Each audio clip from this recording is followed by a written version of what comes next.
बहन भाइयों, सत्यार्थ प्रकाश चैनल में आपका स्वागत है। साथियों, आज हम उस विषय पर बात करने जा रहे हैं जो आज हमारा पूरा देश मेवात सांप्रदायिक अग्नि में जल रहा है। पहले मणिपुर जला, अब मेवात जल रहा है। जैसा कि आपको शायद पता हो, कल जो ये यात्रा निकल रही थी, लगभग 12 बजे ये यात्रा वहाँ से निकलना प्रारंभ हुई और वहाँ जैसे ही यात्रा निकल रही थी, हिंदू संगठनों द्वारा निकाली जा रही थी, जैसे कि हम पहली वीडियो में बता चुके हैं, पूरा विवरण हमने उसमें दिया है। तो यहाँ जैसे ये यात्रा निकल रही थी, ये लगभग 2 किलोमीटर दूरी कर जब पहुँची तो इसके ऊपर जानलेवा हमला हुआ। और जो कितने ही प्रत्यक्षदर्शी से जैसे हमने देखा है, वीडियो के माध्यम से पता लगा है कि गोलियों से, गैस से, पेट्रोल के बमों से, तलवारों से, चक्कुओं से, पत्थरों से, जिस तरह भी किया जा सकता था आक्रमण, उसी तरह किया गया। और इसमें पूरी तो जानकारी अभी नहीं है, लेकिन लगभग 7 व्यक्ति मारे जा चुके हैं, जिनमें 3 पुलिस वाले हैं और 4 जो आम नागरिक मारे गए।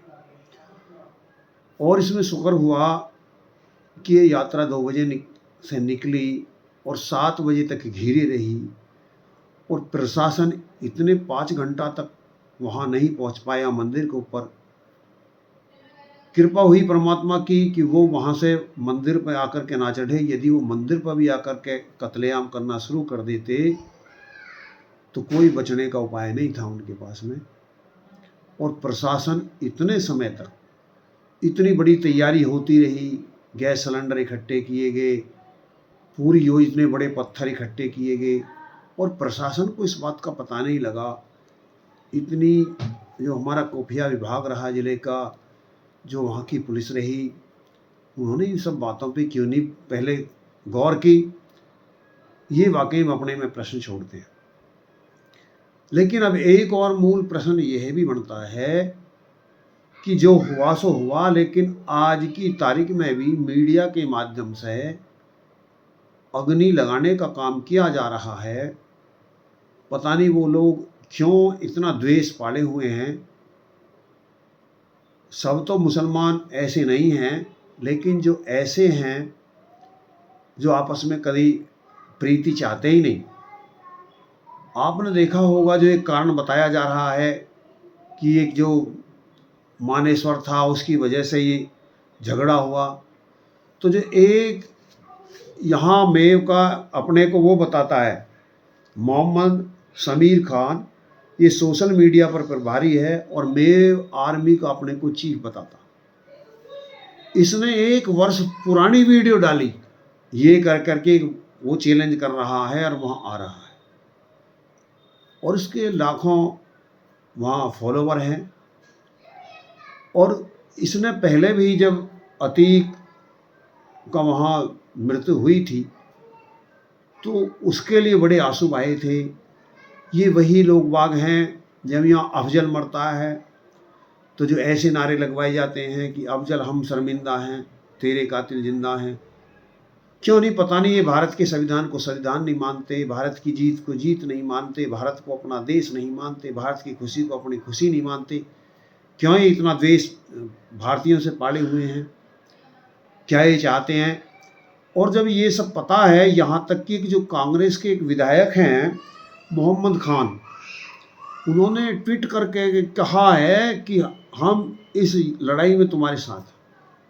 कांग्रेस का विधायक ये कह रहा है कि हम लड़ाई में तुम्हारे साथ हैं। वो ट्वीट करके नेट पर देख लेंगे आप, आज तक पे ये वीडियो जारी हो रही हैं, देखी जा रही हैं, उन पे ये कह रहे हैं। और कितने एक विकास गर्ग के नाम से गलतफहमी जो कांग्रेस के व्यक्ति हैं, बिल्कुल निराधार झूठी बात ट्वीट करके पोस्ट कर करके डाल रहे हैं कि विकास गर्ग हिंदू था, लेकिन भगवेधारियों ने ये समझ कर कि मुसलमान की दुकान है और उसके रेस्टोरेंट को जला दिया, उसकी दुकान को जला दिया। और ये अफवाह फैलने से और जब ये अफवाह फैलेगी तो स्वाभाविक है झगड़े बढ़ने की, दुकानें बंद हुई, अफरा तफरी हुई, एक घबराहट हुई, तो जो एक अशांति का वातावरण तय किया जा रहा है। मैं उन ऐसे व्यक्तियों से सजग रहने के लिए, जो भी कोई भी आपको बात बताता है, आपने कोई पोस्ट देखी है, किसी ने ट्वीट किया है, कोई ज़रूरी नहीं है कि वो घटना सच हो। आप उसी के आधार पर यदि उसको आगे बढ़ा देते हैं, आगे चला देते हैं, तो हो सकता है कि वो झूठी हो और आप भी उस झूठ में फंसें। ये जो हमारे लिए सोशल मीडिया एक हथियार था अच्छाई के लिए, लेकिन वो दुर्भाग्य बन रहा है, हमारे पतन का भी कारण बन रहा है। सोशल मीडिया की वजह से फ्रांस जल गया, सोशल मीडिया की वजह से यूरोप जल गया, सोशल मीडिया की वजह से मणिपुर जल गया, सोशल मीडिया की वजह से मेवात जल गया, और क्या क्या हो सकता है। हम अनुरोध करते हैं प्रशासन से, शासन से, कि जिन व्यक्तियों ने ऐसी बातें इस समय में भी शांति की बात नहीं की है, अशांति की बात की है, वो पक्षगमन करके किए हैं। कितने ट्वीट कर रहे हैं आज की तारीख में, मैं मेवात में आ गया हूँ, मैं मेवात में हूँ, मैं चिंता मत करो। मतलब ऐसी ऐसी अनेकों बातें फेसबुक के ऊपर आ रही हैं।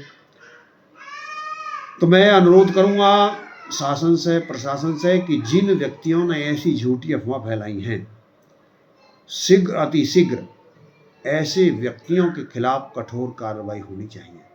और मैं उन भाइयों से भी अनुरोध करूँगा कि जो सोशल मीडिया चलाते हैं या देखते हैं, कि वो किसी भी आई हुई सूचना को आगे भेजने से पहले उसकी सत्यता के बारे में विचार कर लें। हो सकता है कि जो आप पोस्ट देख रहे हो, जो आप सूचना देख रहे हो, वो झूठी सूचना हो, और वो तो पकड़ा ही जाएगा, लेकिन आप भी दंडित हों। और दंडित भी नहीं होंगे तो आपने एक अपराध तो कर ही दिया कि झूठ बोल करके जो संप्रदाय की अग्नि थी उसको तीव्र कर दिया। तो एक तो मैं इस विषय पर ये कहना चाहूँगा, एक मैं सभी आर्य समाजियों से, आर्य समाजों से, और जितनी भी राज्यार्य सभा की प्रांतों की जो हमारी सभाएं हैं, ज़िले की जो सभाएं हैं या ग्राम की जो इकाइयां हैं राज्यार्य सभा की, सब ही अपने अपने डीएमओ को ज्ञापन बना कर कह दें, और ये ज़्यादा से ज़्यादा एक हफ्ता में या 2-4 दिन में ही बना करके ज्ञापन दें। मैं उन सभी गांवों के प्रधानों से भी अपील करूंगा कि वो भी ज्ञापन बना करके दें डीएम को सौंपें प्रधानमंत्री के नाम में, कि जो जो इस व्यक्ति में इस घटना में दोषी हैं, चाहे वो मीडिया के दोषी हैं, चाहे वो घटना के दोषी हैं, जितना भी नुकसान हुआ है। एक व्यक्ति रो रो करके कह रहा था, मेरा सब कुछ सर्वस्व नष्ट हो गया, मैंने 15-20 वर्ष में अपना रेस्टोरेंट तैयार किया था, लेकिन आकर के भीड़ ने सब कुछ जला दिया।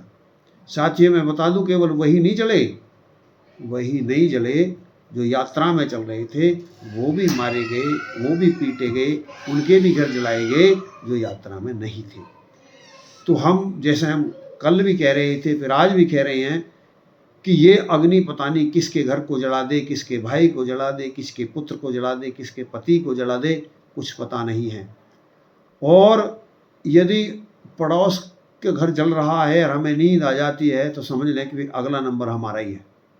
यदि हमारा पड़ोसी देश जल रहा है, पड़ोसी प्रदेश जल रहा है, पड़ोसी जिला जल रहा है, पड़ोसी का घर जल रहा है, और हम उसके ऊपर कोई प्लान नहीं कर रहे हैं, कोई सोच नहीं रहे हैं, कोई आगे उस ऐसी बड़ी आपदा से बचने के बारे में कोई विचार नहीं कर रहे हैं, तो समझ लीजिए अगला नंबर हमारा ही है।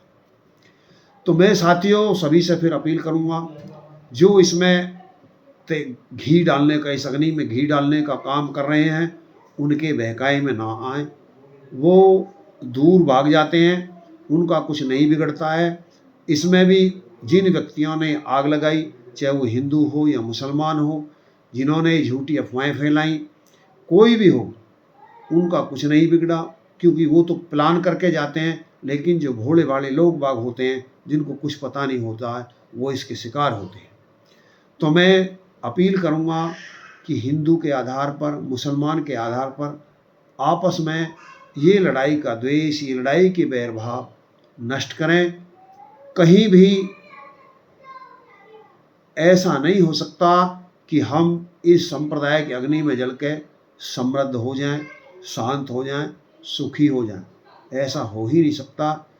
यदि आप शांत, सुखी और समृद्ध और रहना चाहते हैं तो उसके लिए नितांत आवश्यक है कि हम इस सांप्रदायिक की अग्नि को बंद करें। और जो मजहब के आधार पर, देखो सब मुसलमान आतंकवादी नहीं हैं, सब हिंदू झगड़ालू नहीं हैं, सब कोई भी जहाँ हिंदू है या मुसलमान है या सिख है, लेकिन जो उनके अंदर ऐसे व्यक्ति हैं, अब मुसलमान मत चुप है, उनको कहना चाहिए।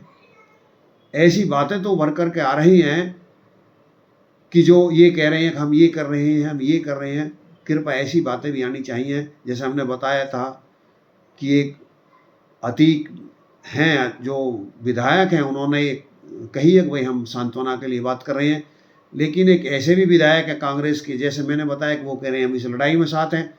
तो ऐसी जो बातें चलाई जा रही हैं ये निराधार है। हम पुनः सब आर्य समाजियों से ये अपील करते हैं कि वो अपने अपने डीएमओ के लिए जो ये ज्ञापन भेजें कि जल्दी से जल्दी प्रधानमंत्री इन दोषियों के साथ कठोर से कठोर कार्रवाई करे और जो जो नुकसान हुआ है उनकी चल अचल संपत्ति से उसका भरपाया किया जाए, जिससे ऐसी घटनाओं को पुनः न दोहराया जा सके और हमारे देश को इस सांप्रदायिकता की अग्नि से बचाया जा सके।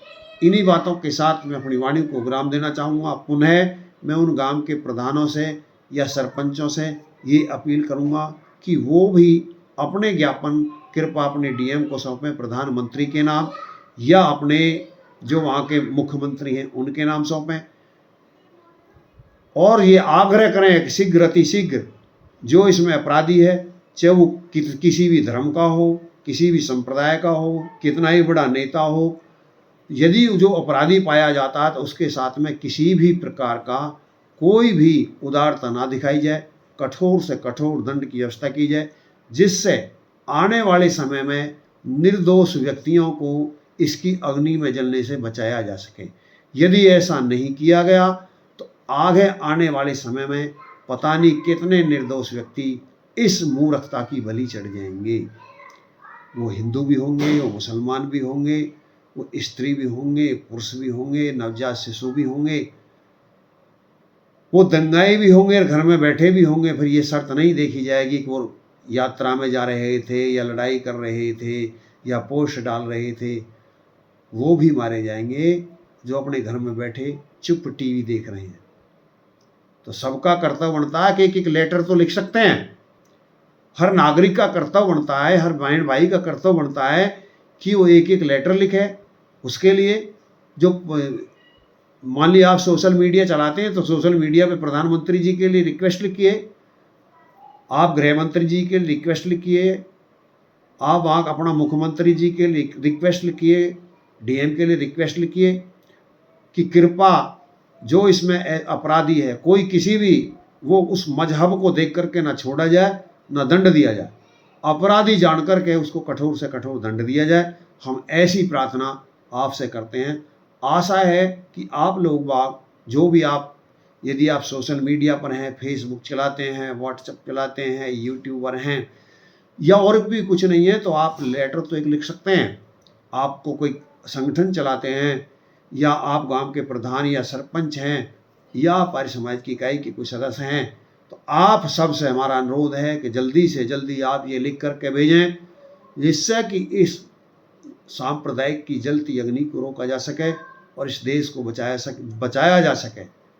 और परमात्मा से भी हम विनती और प्रार्थना करते हैं कि परमात्मा ये जो दुष्ट आत्मा है ये देश को सुखी नहीं देखना चाहते हैं, जो क्षुद्रदर्शी हैं, दूर की नहीं, जिनको नहीं दिखती है और जो इस देश को सांप्रदायिक अग्नि में फूंक देना चाहते हैं, चाहे वो कोई भी हो, किसी भी मजहब का हो, किसी भी धर्म का हो, किसी का भाई हो। हम ऐसे किसी भी मजहबी को ऐसे किसी भी अपने भाई को या किसी को भी हम बर्दाश्त नहीं करना चाहते। हमें ये सांप्रदायिकता की अग्नि नहीं चाहिए, हमें तो अमन चैन चाहिए। उसके लिए कठोर से कठोर दंड इन व्यक्तियों के लिए हो जो इस राह पर चल रहे हैं। ऐसी विनती हम पुनः प्रधानमंत्री से और हम वहाँ के जो हमारे मुख्यमंत्री जी हैं खट्टर जी हरियाणा के, मैं ये भी कहना चाहूँगा कि यदि उनकी अधिक सजगता रही होती तो ये दुर्घटना ना होती। 5 बजे से यानी 2 बजे ये झगड़ा हुआ और 7 बजे तक वो मंदिर में घिरे रहे। जैसे मैंने सुना 7:30 बजे वहाँ से निकाले गए, जो वीडियो पर बार बार आ रहा है। तो उसके आधार पर इतने लंबे समय तक कोई भी और अनहोनी ज़्यादा हो सकती थी। जहाँ हम सातों की बात कर रहे हैं वहाँ हजारों में वो संख्या मरने वाला की हो सकती थी। चलो इसलिए मैं कहें परमात्मा की कृपा हुई। वो इन्हीं बातों के साथ मैं अपनी वाणी को विराम देता हूँ और पुनः सभी साथियों से मैं वही अनुरोध करता हूँ जो मैंने पहले किया है कि अपने कर्तव्य का पालन करें, अपने हिस्सा का दिया जलाएं, जब ही हम इस सांप्रदाय की अग्नि से बच सकते हैं। इन्हीं बातों के साथ में अपनी वाणी को विराम देता हूँ। ओम शम।